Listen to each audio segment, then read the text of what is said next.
देखिए, मेरा नाम मौलाना मोहम्मद नाज़िम अशरफ़ी है और मौज़ू ये है कि मदरसे जो हैं, जितने भी मदारिस हैं, 558 मदरसे हैं ग़ालिबन, जो सरकार के पास जिनके नाम हैं, जिनकी सूची है। सरकार का मानना है, कुछ लोगों की और सरकार की मांग ये है कि उसमें जो चंदा है, जो चंदा वसूला जाता है, उसका आय और व्यय का ब्यौरा कहाँ है, मतलब उसमें कहाँ से पैसा आया और कहाँ खर्च हुआ, ये कहाँ है, और उसकी जाँच होनी चाहिए। बहुत अच्छा कदम है, बहुत ठोस कदम है, उसकी जांच होनी चाहिए। मैं भी इस पक्ष में हूँ।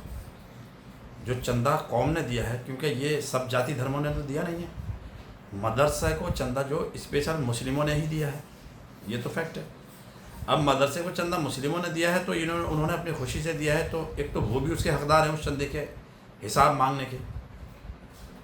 मुस्लिम ही जिन्होंने चंदा दिया है वो उसका हिसाब मांग सकते हैं। लेकिन इसमें होता क्या है, कमेटियां बनाई गई हैं और कमेटियां जो हैं वो उसमें एक अध्यक्ष बना दिया जाता है मुतवल्ली के तौर पर, और उनके पास उसका चंदा रहता है, या 2-4 लोगों का ज्वाइंट अकाउंट खुलवाया, उसमें बैंक में खाते में डाल दिया, और वो धीरे धीरे खर्च होता रहता है, क्योंकि सरकार तो सैलरी देती नहीं है मदरसे के टीचरों को, उसी में से वो सैलरी उसकी जाती रहती है। फिर भी मैं इस सवाल के साथ हूँ कि हाँ, मदरसे का जो चंदा है वो कहाँ से आया और कहाँ गया, इसकी जाँच होनी चाहिए और बहुत ज़रूरी है। मैं इस पक्ष में हूँ। लेकिन मेरा एक पक्ष और ये भी है कि जो भी संस्थाएं गैर सरकारी हैं, वो चाहे मदरसे हों, चाहे गुरुकुल हों, चाहे आरएसएस की संस्थाएं हों, चाहे मंदिर का चंदा हो, ये सबका आय और व्यय का ब्यौरा सरकार के पास होना चाहिए और सबकी जांच का विषय है, सबकी जांच होनी चाहिए। अगर ऐसा है तो बिल्कुल दुरुस्त है, ये मांग बिल्कुल जायज़ है। क्योंकि आयकर विभाग का जहाँ तक सवाल है, आयकर विभाग को उसका ब्यौरा चाहिए।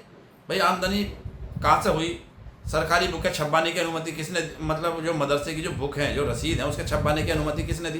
तो मैं बता दूं, मदरसे की एक कमेटी होती है, कमेटी के हस्ताक्षर अनुसार उस पर जो उसके दस्तखत होते हैं और उसके हिसाब से ही वो उसको रसीद छपती है, और जो मुतवल्ली साहब होते हैं उनके उस पर सिग्नेचर होते हैं, उस हिसाब से ही चंदे की उगाही होती है। बच्चों का खाना, कुछ बच्चे गरीब होते हैं, उनके पहनने के लिए भी उसमें इंतजाम किए जाते हैं, और बच्चों का जो खाना होता है रोज़मर्रा का, 3 वक्त का, सुबह का नाश्ता, दोपहर का लंच और शाम का जो डिनर है और ब्रेकफास्ट से लेकर तीनों चीज़ों का इंतजाम उसी में से होता है, क्योंकि कोई सरकारी अनुदान इसको नहीं मिलता है। अब मैं आगे आता हूँ, मुझे लगता है और संस्थाओं का भी यही होता होगा। लेकिन अगर जांच की बात है तो फिर मैं एक बार, तीसरी बार कह दूं कि मैं इसके पक्ष में हूँ, जांच होनी चाहिए, लेकिन सबकी, एक की नहीं। अगर एक की जांच हो रही है तो फिर मुझे ये कहना पड़ेगा, सरकार नहीं चला रही है।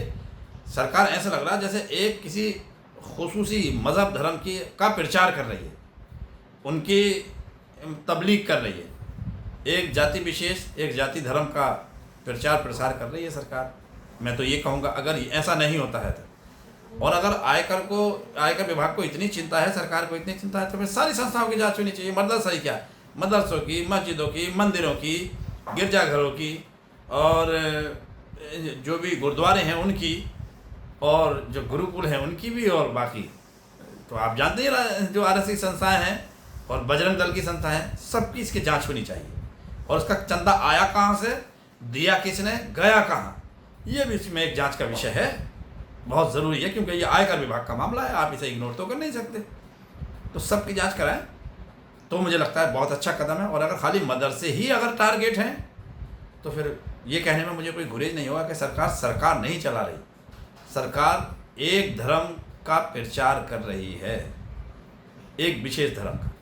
तो मेरे ख्याल से सरकार को इस चीज़ से थोड़ा बाज रहना चाहिए, और सरकार को, क्योंकि सरकार सबकी होती है, टैक्स सबका जाता है, सरकार में पैसा सबका है, सरकार जो योजनाएं देती है वो सरकार योजनाएं देती है, कोई पार्टी नहीं देती। ये मैं आपको बताता चलूँ, जिस पार्टी की सरकार आ जाएगी वो सरकार के जरिए योजनाएं दी जाती हैं, और योजनाओं का लाभ सारे लोग उठाते हैं।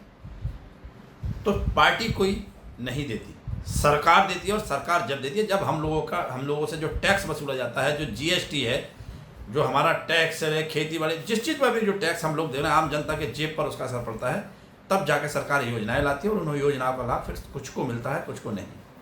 तो मैं समझता हूँ मैं पूरी बात बता दी होगी मैंने, और शायद आप उन लोगों के समझ में आई भी होगी। तो इसे बहुत गौर से सोचना चाहिए। सरकार किसी पर कोई एहसान नहीं करती, सरकार तो वो लोगों का टैक्स दिया हुआ पैसा है उसे देती है, और पार्टी का तो किसी का कोई एहसान होता ही नहीं है। पार्टी तो जिस भी पार्टी की सरकार होगी तो पैसा सरकार देगी, ना कि पार्टी। तो सबकी जांच कराए, बहुत अच्छा पहलू है, बहुत अच्छा कदम हो सकता है, लेकिन सबकी, मैं बार बार कह रहा हूँ, खाली एक मदरसे की नहीं, सबकी। आदाब। जय हिंद, जय भारत।